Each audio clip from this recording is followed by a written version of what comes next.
बरसों से बंद चर्च के बाहर एक कुत्ता तेजी से भौंक रहा था। तभी अचानक उसके सामने एक साया लहराकर बाहर आया। उस साये को देखकर कुत्ते की आवाज उसके गले में ही बंद होकर रह गई। वो साया उसके आसपास लहरा रहा था।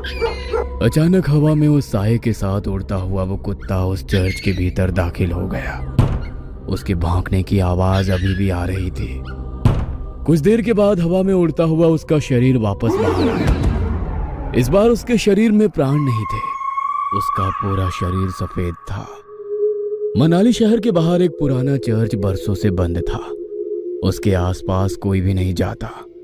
कुछ दिनों के बाद कॉलेज के बच्चों की एक ट्रिप मनाली घूमने आई थी। रात के वक्त कॉलेज के कुछ बच्चे अपने टीचर को बिना बताए होटल से बाहर निकल गए। अरे यार, ये लोग तो हमें नर्सरी के बच्चों की तरह ट्रीट कर रहे हैं। ऐसे घूमने में क्या मजा आएगा। और नहीं तो क्या, यहाँ जाना है वहाँ नहीं जाना है, ऐसे करो वैसे करो, खाने का टाइम हो गया, सोने का टाइम हो गया। सोचा था लड़कियों के साथ मौज मस्ती करेंगे, मगर लड़कियों को तो दूसरे होटल में ठहरा दिया। यहाँ अकेले दीवारों के साथ सर फोड़ो। अब होटल से निकलने के बाद क्या करना है बताओ। करना क्या है, चलो ऐसे ही रोड पर घूमेंगे। तीनों दोस्त बातें करते हुए सुनसान सड़क पर चले जा रहे थे। कुछ दूर चलने के बाद वे लोग उस चर्च के बाहर पहुंच गए। देख, ये चर्च कितना सुंदर लग रहा है। हाँ, सुंदर तो है, मगर ऐसा लग रहा है कोई यहाँ आता जाता नहीं है। शायद कोई पुराना चर्च है। अंदर चलकर देखते हैं। अंदर जाकर? अरे नहीं, अभी रहने देते हैं, कल सुबह आएंगे। अरे कल सुबह? कल तो हमारे साथ प्रोफेसर वगैरह सब रहेंगे। वे लोग हमें खुद से दूर नहीं जाने देंगे। अभी चलते हैं ना, रात या दिन क्या फर्क पड़ता है। हाँ, वैसे भी हम लोगों के पास मोबाइल में टॉर्च तो है। बोरिंग सी ट्रिप में थोड़ा सा एडवेंचर हो जाएगा। मनदीप का मन नहीं था, मगर रोशन और जतिन के कहने पर वो उन लोगों के साथ उस चर्च के भीतर दाखिल हो गया। चर्च के अंदर जगह जगह जाले लगे हुए थे। जैसे ही मोबाइल की लाइट से उस चर्च के भीतर थोड़ी सी रोशनी हुई, चमगादड़ उड़ते हुए चर्च के बाहर निकल गए। लगता है ये बहुत टाइम से बंद है, तभी तो चमगादड़ ने यहाँ पर डेरा जमा लिया। यार, मुझे यहाँ की वाइब्स कुछ ठीक नहीं लग रही है, हम लोग चलते हैं। कहते हुए मनदीप पलटकर दरवाजे से बाहर निकलने वाला था, तभी उसके पैर किसी ने पकड़ लिया। वो जोर से चीखा। क्या हुआ? मेरा पैर किसी ने पकड़ लिया है।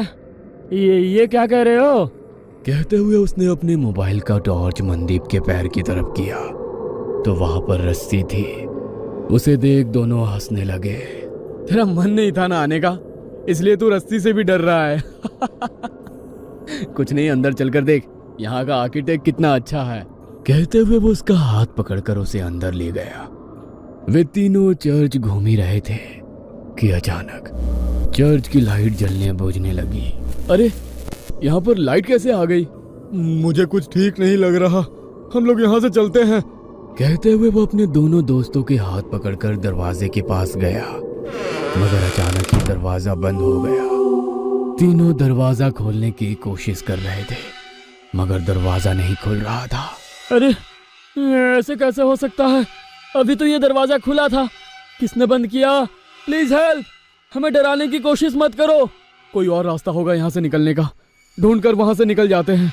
कहते हुए जतिन जैसे ही पलटा, दहशत के कारण उसकी आंखें फटी की फटी रह गई। उसने देखा उसके सामने एक नन खड़ी हुई थी। वो अपनी बड़ी बड़ी लाल आंखों से उन लोगों को घूरने लगी।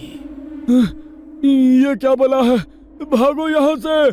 जैसे ही मनदीप ने उन लोगों को भागने को कहा, वो नन धुआं बनकर गायब हो गई। अब ये कहाँ गई? रोशन और मनदीप उसे इधर उधर ढूंढने लगे। तभी अचानक उन्होंने देखा कि जतिन जमीन पर रेंग रहा था।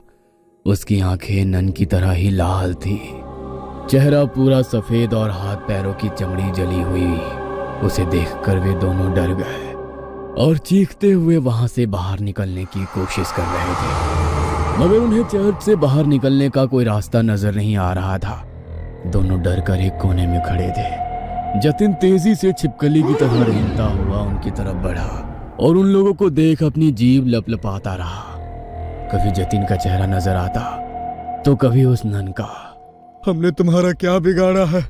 छोड़ दो हमारे दोस्त को, हमें यहाँ से जाने दो प्लीज, हमें यहाँ से जाने दो, हम कभी यहाँ नहीं आएंगे। कहते हुए मनदीप ने उस नन के आगे हाथ जोड़ लिए। नन उसे देख मुस्कुराने लगी। उस नन ने मनदीप का हाथ पकड़कर उसे अपनी ओर खींचने की कोशिश करी, मगर मनदीप के हाथ में गुरुद्वारे का पवित्र कड़ा था। उसे छूते ही नन को तेज झटका लगा और वो जमीन पर गिर गई और वो नन धुआं बनकर जतिन के शरीर से बाहर निकल गई। जतिन बेहोश जमीन पर पड़ा था। रोशन उसको होश में लाने की कोशिश करने लगा। जतिन जल्दी उठ जा, हमें यहाँ से निकलना होगा। जतिन प्लीज उठ जा। तुम लोगों को क्या लगता है कि तुम लोग इससे बच सकते हो? नहीं, तुम लोग अब उसके शिकार हो। यहाँ से बचकर नहीं जा सकते हो। वैसे भी यहाँ कोई नहीं आता। यहाँ गलती से कोई जानवर भी आ जाता है तो वो उसे नहीं छोड़ती। फिर तुम लोग तो इंसान हो, तुम लोगों का मरना तय है। मगर ना जाने क्यों मुझे आज ऐसा लग रहा है कुछ अलग होने वाला है। फादर कुछ और कह पाते, उसके पहले ही उसने रोशन का गला पकड़ लिया। उसकी सांसें घूटने लगी। वो कातर नजरों से मनदीप की तरफ देखकर चिल्लाकर बोला, मनदीप चले जाओ यहाँ से, भागो। तुम्हारे पास गुरुद्वारे की पवित्र शक्ति है, ये तुम्हें कुछ नहीं कर सकती है। भाग जाओ। मैं तुमको छोड़कर कहीं नहीं जाऊंगा। मैं कह रहा हूँ ना, तुम चले जाओ यहाँ से, चले जाओ। रोशन बार बार उसे जाने के लिए कह रहा था, मगर नन की पकड़ उसके गले पर तेज हो गई। उसके नाखूनों से उसके गले में गड्ढा हो गया। गले से बहते हुए खून को वो नन जीभ लंबी कर कर चाटने लगी। रोशन छटपटा रहा था। मनदीप को समझ में नहीं आ रहा था कि वो क्या करे। एक और वो नन तो दूसरी तरफ उसके दोस्त। तभी उसके दिमाग में एक विचार आया। उसने अपने हाथ का कड़ा निकाला और एक हाथ में कड़ा और दूसरे हाथ में कृपाण ले वो जोर से बोला, वाहेगुरु जी का खालसा, वाहेगुरु जी की फतेह। जो बोले सो निहाल, सत श्री अकाल। मनदीप ने वो कड़ा नन के हाथों में डाला और सीने में कृपाण डाली। वो नन छटपटाने लगी। उसने रोशन की गर्दन छोड़ दी। हवा में लहरा रहा रोशन जमीन पर गिर गया। उस नन के सीने से काला गाढ़ा सा अजीब पदार्थ बह रहा था। जतिन अभी तक बेहोश था। मनदीप को मदद चाहिए थी, मगर उसके पास मदद के लिए कोई नहीं था। उसकी नजर यीशु की मूर्ति पर पड़ी। हे यीशु, मुझे तेरी प्रार्थना नहीं आती है, मगर तेरे घर में शैतान तेरे बंदों पर कैसे हावी हो सकता है? हमारी मदद करो। कहते हुए उसकी आंखों में आंसू आ गए। तभी एक चमत्कार हुआ और बरसों से बंद वो चर्च अचानक से रोशन हो गया। फादर ने दो नन को बुलाया। नन ने घायल रोशन और जतिन का इलाज शुरू किया। फिर फादर ने जैसे ही उस घायल नन की ओर देखा, होली वाटर डाल उसकी मुक्ति की प्रेयर करने लगे। देखते ही देखते वो नन की आत्मा यीशु की मूर्ति में समाहित हो गई।